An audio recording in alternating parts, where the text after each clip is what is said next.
5 retirement myths you should know.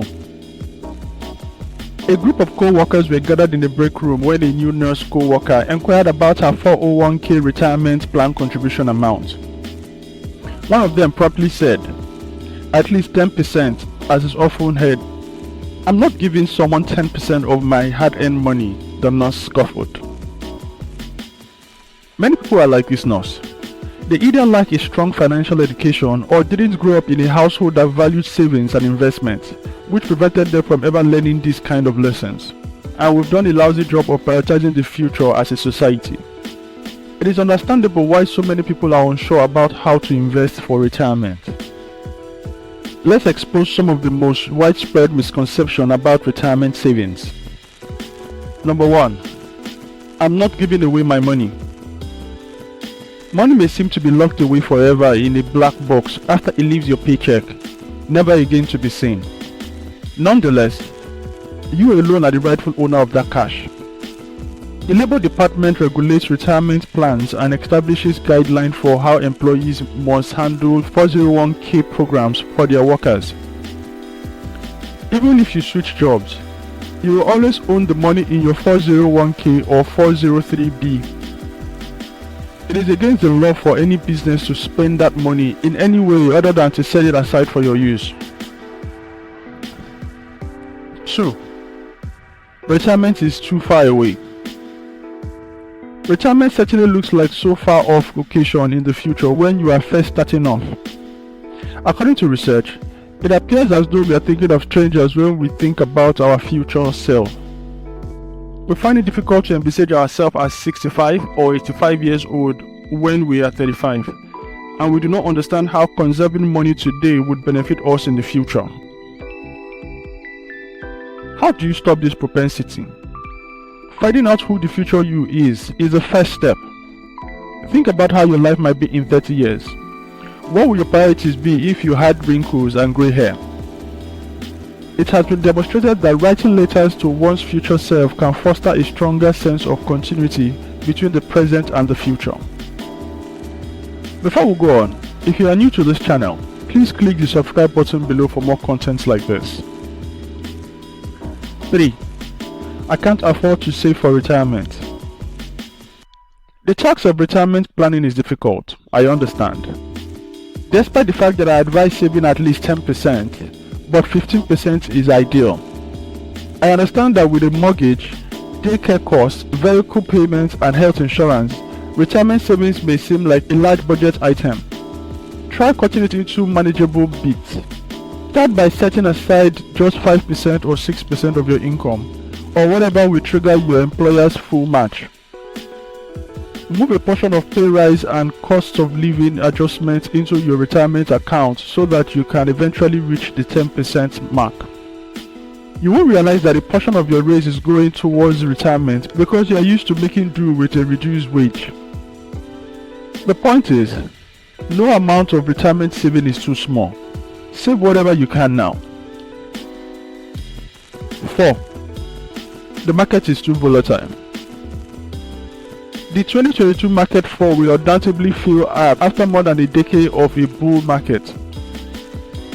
If you're a young adult, you might not even recall a time when the stock market did nothing except increase. I wish stock would simply fluctuate in one direction, but markets don't operate that way. Regular ups and downs are typical. Decline offers great opportunity to put the proverb "buy low, sell high" into effect by letting the steam out when prices become too high. When a bear market is in full swing, it feels frightening and tempts you to hide. Investing is the last thing you should do. It's in our nature to desire to stop any further suffering. I advise putting your attention on the long term to assist you get past these worries. The S&P 500 has experienced yearly gains of 10% on average since 1957. There have been 14 years of decline over that time, including 5 years with double-digit losses. Choose your plan's target day option, an all-in-one investment that generates the optimal max of stock and bonds for someone with your retirement date. If you don't feel up to the approach of determining which investment approach is best for you. Since you are young and have more time to recover from downside, these funds invest more money in stocks. As you age, they shift to more conservative allocation. 5. I'll live off my Social Security. Social Security has provided an essential financial lifeline for senior citizens since it was passed in 1935. It has kept a large number of pensioners out of poverty and gives many more people a starting salary. Social Security, however, doesn't cover as much for seniors with greater income as you might imagine. The truth is that Social Security only restores 40% of the average returnee's pre-retirement income, and significantly less for those with higher income. Let's assume for the previous 35 years, you and your spouse have earned an average of $100,000 per year. You need a combined monthly income of around $13,000 if your retirement income objective is to replace 80% of your current salary. You and your spouse will each receive an anticipated Social Security benefit of $2,893, $5,786,000 in total.